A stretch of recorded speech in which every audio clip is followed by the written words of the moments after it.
Bonjour, bonjour. Alors aujourd'hui je vous propose un petit enseignement par rapport aux mineurs pour le tarot. Pour ceux à qui ça intéresse, bien évidemment, je vais faire quelques vidéos.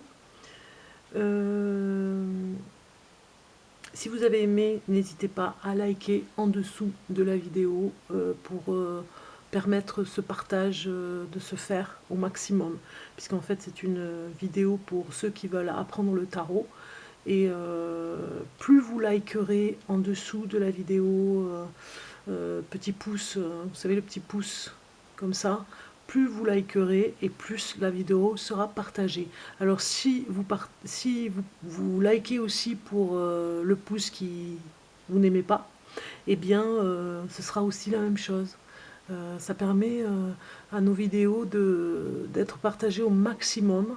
Que ce soit j'aime pas ou j'aime, c'est partagé de toute façon. Voilà.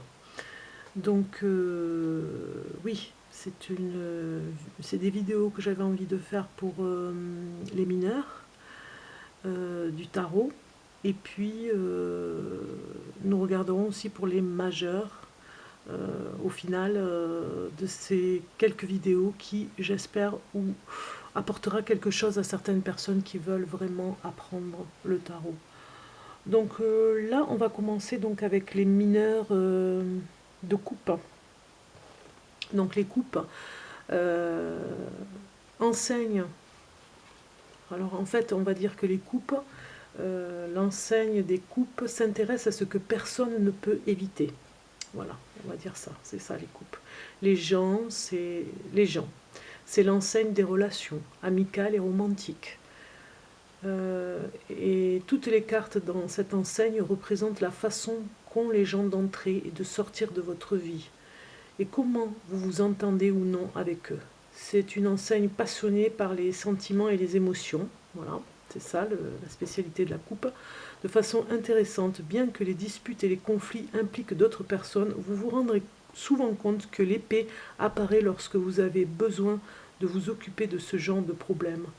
De maintes façons, les épées se concentrent sur le fait de vous empêcher de faire mal aux autres. Les coupes veulent que vous et vos proches soyez heureux.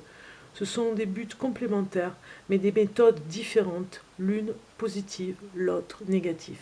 Donc ici, pour que vous ayez une idée des mineurs, j'ai choisi donc un tarot qui s'appelle le tarot divinatoire du corbeau.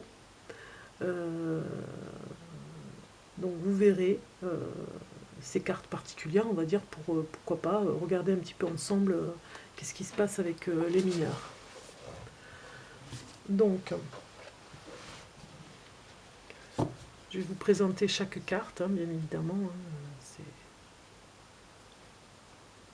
c'est pas le souci. Donc, je vais utiliser, à la limite, je vais vous mettre ça comme ça, vous y verrez mieux. C'est beaucoup mieux pour vous. Alors, comment je pourrais les positionner comme ça? Voilà, pour que vous puissiez bien les voir. Voilà, on va faire ça. Là, je pense que vous les voyez bien. Alors, on va commencer par l'as de coupe. L'as de coupe qui nous dit, avec cette jolie carte, bon, je vais commencer juste à vous la mettre comme ceci. Ça, vous pouvez faire arrêt sur image. Et l'as de coupe nous dit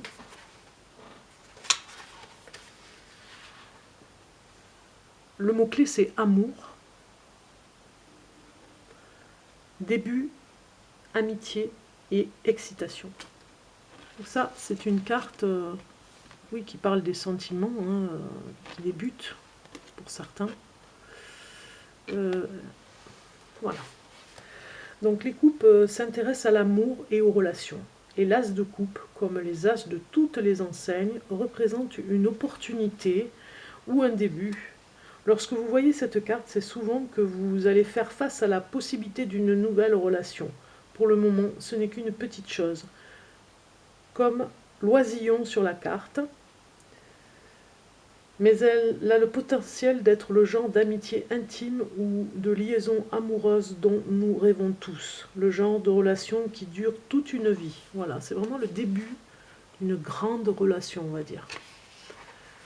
Évidemment, Comme tous les as, ce n'est qu'une promesse. Vous devez être ouvert à ce genre de relation, ce qui veut généralement dire être généreux avec votre temps et sûr de vous. Les meilleures relations se construisent quand vous vous aimez déjà. Cette étape relativement facile évite bien des douleurs ou des jalousies qui pourraient survenir plus tard dans l'enseigne des coupes. Voilà, voici l'enseignement de l'as de coupe. Nous allons passer maintenant avec le 2 de coupe. 2 de coupe qui, comme vous le voyez sur cette carte, et représente, alors le mot-clé c'est connexion, attirance et intimité. Vous voyez bien 2 oiseaux, un noir et un blanc. Cette carte suit logiquement l'as de coupe. La promesse d'une relation intime se réalise et vous êtes maintenant amis ou amants. Je sais que cette carte désigne traditionnellement une union romantique, mais les relations que j'entretiens avec mes meilleurs amis sont si fortes que je pense que cette carte pourrait très bien représenter également une relation amicale plus fusionnelle. Les 2 de coupe est très proche des amants, des arcanes majeures, mais cette carte correspond au premier moment intense vécu dans une relation.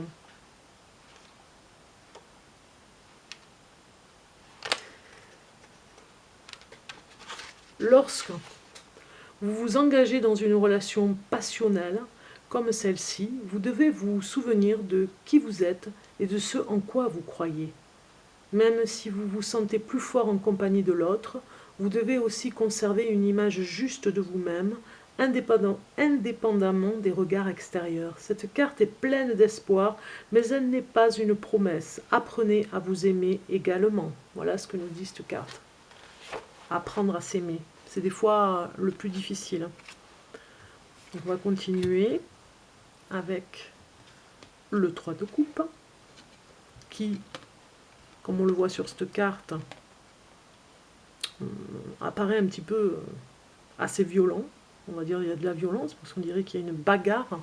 Donc déjà, hein, on voit quelque chose qui commence à se développer. 3 de coupe, c'est mots-clés, amitié, célébration et fête. Comme le 3 de denier et le 3 de bâton, le 3 de coupe implique d'autres personnes, mais à l'inverse des 2 autres, il n'y a pas de travail à faire. On parle des coupes, l'enseigne des relations et de l'amitié, c'est donc essentiellement une carte de fête. C'est une carte sur l'amitié, mais pas seulement entre 2 meilleurs amis. C'est un groupe d'amis avec qui vous savez que vous pouvez vous amuser. Votre définition de fête ou de célébration ou de communauté est néanmoins une chose très, très spéciale.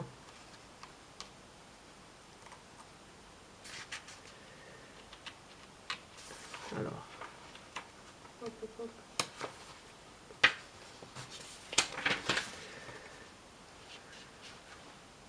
Spécifique, pas spécial, spécifique. Donc laissez cette carte refléter la façon dont vous aimez passer votre temps avec des gens. Cette carte signifie parfois que vous n'avez pas eu assez d'opportunités pour vous détendre avec d'autres personnes, ou que vous avez l'impression qu'il n'y a pas assez de gens dans votre vie avec qui vous pouvez vous détendre. Dans ce cas, faites-en votre but et gardez votre cœur ouvert. Et comme c'est le cas pour toutes les cartes ayant l'amitié comme sujet, souvenez-vous d'être d'abord un ami pour vous-même. Confiance et amour attirent davantage de confiance et d'amour. Les corbeaux sur cette carte s'amusent. Vous pouvez en faire autant. Bon, alors, je me suis trompée, on voyait quand même, enfin moi je voyais de la violence, mais finalement ils s'amusent. Ce qui n'est pas très grave, hein, mais quelque part, voilà, c'est une carte joyeuse où il y a l'amusement avec les amis. Alors, nous allons passer sur le 4 de coupe. 4 de coupe qui paraît refléter quelque chose comme dans un miroir. Hein. Ouais, il y a quelque chose comme ça, si on regarde bien la carte. Un reflet. Donc les mots-clés, apathie, gâchis, tenir quelque chose pour établi, narcissisme. Oui, bien évidemment, on se regarde, il y a l'orgueil. Au premier abord, rien ne semble être gênant avec cette carte. Elle représente une relation existante qui semble bien aller. Il n'y a pas de litige, tout va bien, mais sous la surface, les choses ne vont pas bien. Cette carte vous avertit que vous ne vous occupez pas de certaines de vos relations. Vous pensez plus à vos propres besoins qu'à ceux des gens dans votre vie et vous considérez que les belles relations des 3 premières cartes de coupe vont de soi. La bonne nouvelle est que cette carte est un avertissement. Elle vous donne amplement de temps pour pouvoir renforcer ces relations à nouveau. Commencez par vous demander de quoi les autres ont besoin pour se sentir bien. Si cela vous semble être une corvée, demandez-vous pourquoi. Est-ce à cause de quelque chose qu'ils ont fait ou à cause d'autres choses dans votre vie qui vous prend trop de temps pour pouvoir être un ami ou un partenaire de qualité? Le meilleur moyen de résoudre ce problème est toujours de vous demander comment vous aimeriez être traité. J'ai choisi ces reflets de corbeau pour transmettre l'apathie de cette carte. Le temps des jeux de 3 de coupe est révolu. À la place, ils pensent tous deux à eux-mêmes. Ce n'est pas cela être un ami. Voilà. Donc ça nous avertit de quelque chose quand même, hein, de l'empathie, d'être un peu plus empathique. Voilà. Alors, le 5 de coupe. Le 5 de coupe paraît un petit peu seul, alors les 5 hein, en général dans le tarot c'est pas toujours terrible, donc on voit une tristesse dans cette carte, hein, comme une séparation, on voit ce corbeau plié sous une tristesse on va dire. Alors regardons ensemble. Mots-clés, perte, solitude, tristesse et peine. Tous les 5 symbolisent une adversité propre à leur enseigne. Voilà. Le 5 de coupe a donc naturellement comme sujet la perte d'une relation. Cela peut être parfois soudain et inattendu, comme un ami qui déménage ou la mort d'un proche. Mais la plupart du temps, cette carte est douloureuse parce que vous avez vu cette séparation arriver et vous n'avez pas pu ou voulu l'arrêter. Vous êtes maintenant coincé dans une boucle infinie, à vous demander si vous auriez pu l'améliorer ou à espérer que les autres voient leur erreur. La perte n'est toutefois pas le message le plus important de cette coupe. Elle n'est pas un avertissement, comme le 4 de coupe qui vous demande de changer votre façon d'agir. Non, le 5 de coupe apparaît quand vous êtes coincé dans le regret. Toutes vos pensées sont préoccupées par ce que vous avez perdu. Mais l'illustration de la carte suggère une solution. Bien que les plumes symbolisent la relation perdue, remarquez qu'il y a toujours un ami qui attend à côté. Relevez vos yeux du passé et regardez vers le futur à la place. Soyez reconnaissant pour ce que vous avez plutôt que de pleurer ce que vous avez perdu et continuez d'avancer. Voilà cette carte, on voit bien l'ombre d'une amitié prochaine, d'une personne qui vous attend. Regardons maintenant le 6 de coupe. Voilà. Le 6 de coupe qui nous révèle un personnage, un corbeau qui a l'air de revivre, hein, on voit ses plumes avec des couleurs, et qui a l'air de s'aimer. Oui, on a envie de voir quelqu'un qui s'aime. Mot-clé, nostalgie, enfance, revisité. Voici la carte de la nostalgie. Son thème, le fait de regarder en arrière, peut sembler très similaire à l'obsession du 5 de coupe, mais je lis généralement le 6 comme une carte positive. Vous observez le passé comme avec le 5, mais cette fois sans douleur. En excès, la nostalgie peut évidemment vous empêcher d'aller de l'avant. Le passé a tendance à sembler plus rose qu'il ne l'était. Il n'est donc pas difficile d'adopter un discours stéréotypé tel que « quand j'étais jeune ». La nostalgie peut être incroyablement étouffante si vous ne cessez de la comparer au présent et pensez que le présent n'est jamais aussi bien que le passé. Mais si vous utilisez plutôt vos souvenirs pour vous rendre compte que vous êtes heureux de la vie que vous avez vécue jusqu'à présent, et pour vous souvenir des choses qui vous sont importantes, ils peuvent être un outil puissant pour vous aider à aller de l'avant. Il arrive que vous ne puissiez savoir ce que vous attendez du futur jusqu'à ce que vous le compariez à ce que vous voulez par le passé. Le corbeau sur cette carte observe Sibylle avec un émerveillement d'enfant. Et c'est souvent ce que le 6 vous demande. Revisitez vos vieux souvenirs. Approchez vos nouvelles relations avec le même enthousiasme innocent que vous aviez avant que votre cœur ne soit brisé. Et souvenez-vous de toutes les choses magnifiques que vous avez vécues jusqu'à présent. Gardez un cœur positif et cette liste ne fera que s'agrandir. Donc c'est pas mal le message, hein, le 6 de coupe. On sort du désespoir un petit peu de l'ancienne carte. Regardons maintenant le 7 de coupe. 7 de coupe, il y a beaucoup de choses à dire. Hein. On voit un éclairage dans l'ombre avec des têtes de corbeaux, des plumes, il y a plein de choses. Hein. C'est rempli de messages. 7 de coupe nous dit en mots-clés choix, tentation, option, prendre ses rêves pour des réalités. Alors je vous fais voir un peu plus près la carte. Voilà. Les corbeaux en haut, les têtes de corbeaux cachées. Le 7 de coupe montre une variété de choix. Certains d'entre eux immédiatement satisfaisants, d'autres immédiatement mortels, et d'autres spirituellement enrichissants. Lorsque le 7 de coupe apparaît dans une lecture, c'est le signe que vous avez beaucoup de choix, et plusieurs d'entre eux ne sont peut-être pas de vrais choix. Après la méditation excentrique du 6 de coupe, vos pensées sont pleines de possibilités imaginées, et il ne serait pas trop difficile de vous persuader que certains de ces rêves éveillés sont de vrais choix de temps en temps.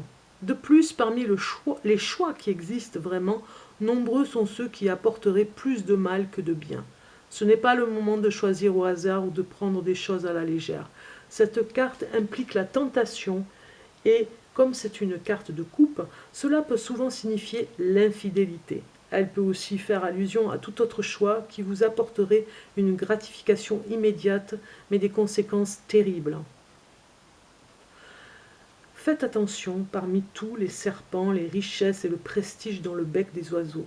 Il y a également des choix qui vous apporteraient une satisfaction spirituelle et des relations satisfaisantes.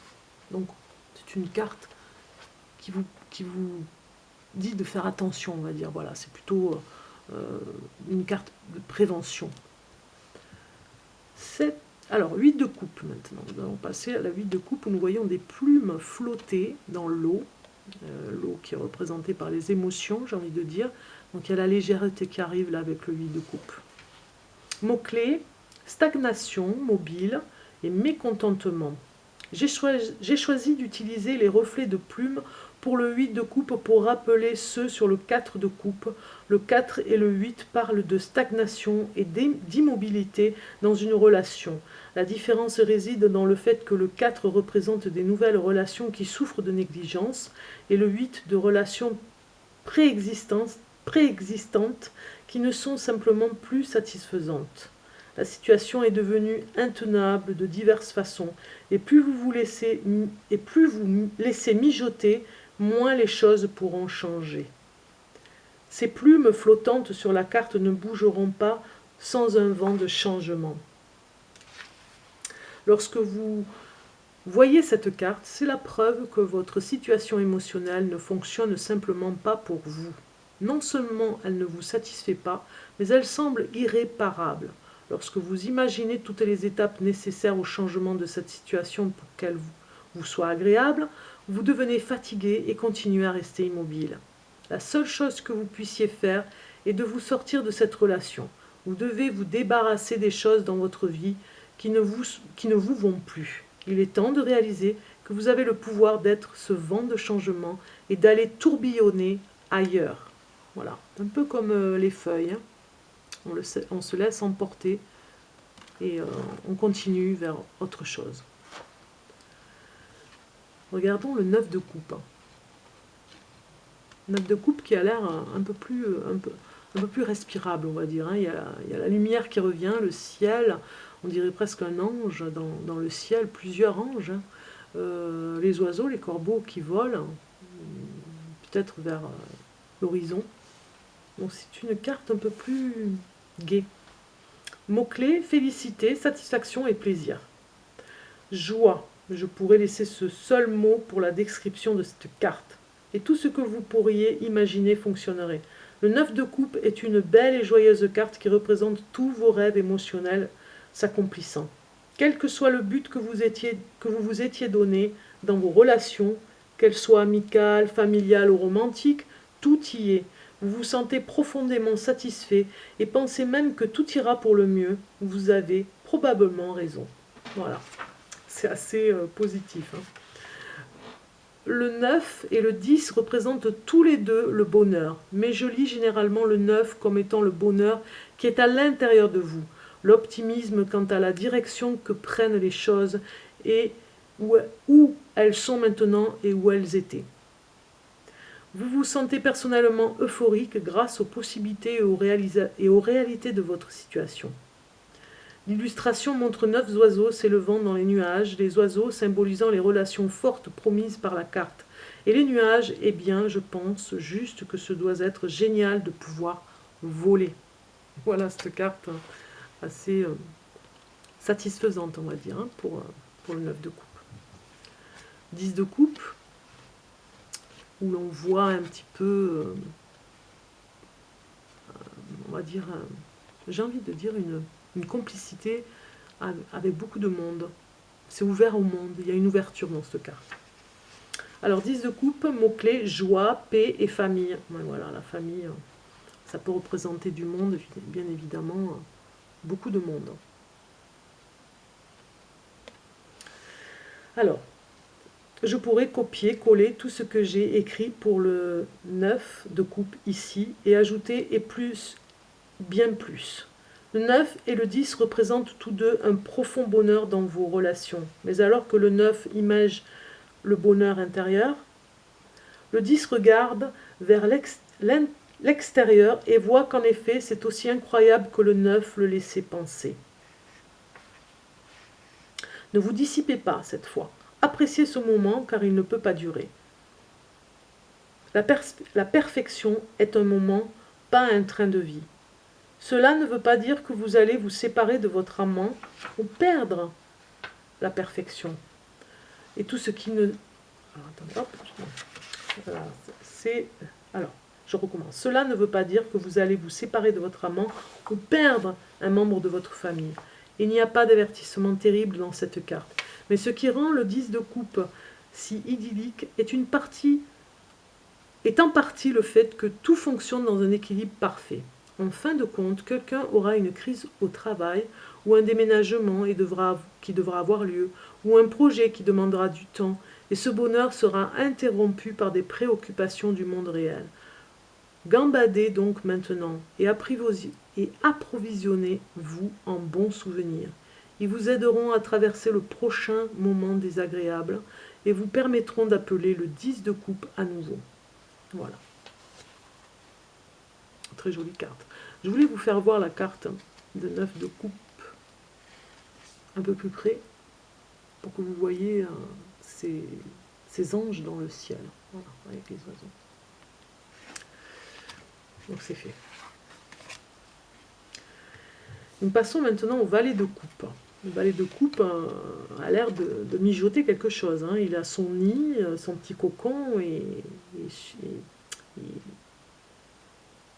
oui, le valet de coupe nous dit peut-être qu'il y a un projet qui couve. Voilà. Alors, mot-clé, émotion. Comme un enfant, innocence. Comme tous les valets, le valet de coupe est un enfant. Mais le valet de coupe semble encore plus jeune que les autres, car c'est une créature émotionnelle. Il pleure facilement, rit facilement, aime facilement. Il approche le monde avec une joie candide, sans une once d'âpreté ou de jugement. Il croit encore au pouvoir des rêves et à la bonté inhérente chez les autres.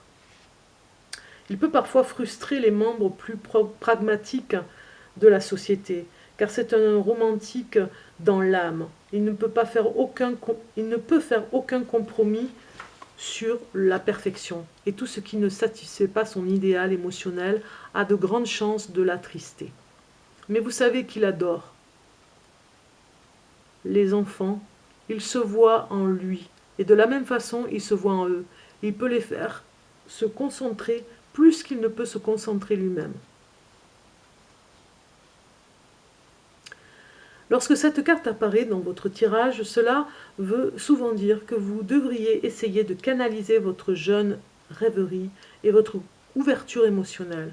Laissez les autres voir ce que vous ressentez vraiment. Voilà. Laissez libre les émotions. Regardons le cavalier de coupe, qui me paraît être comme un porte-bonheur. Vous voyez, je vois un porte-bonheur dans cette carte, vous voyez la plume. Très jolie carte. Comme le valet de coupe d'ailleurs. Le valet de coupe était très joli aussi. Moi j'ai bien aimé. Hein. Donc, le cavalier de coupe nous dit ici,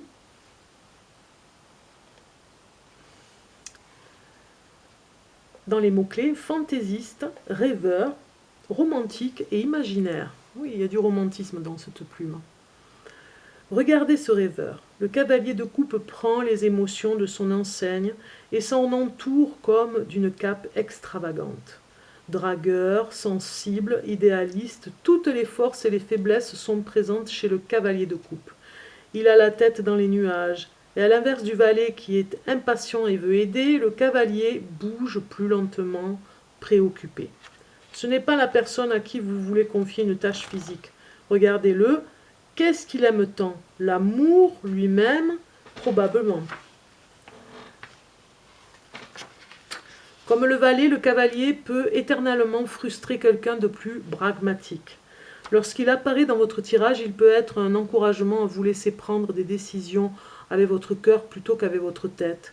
Mais il peut aussi être un avertissement, vous êtes trop irréaliste.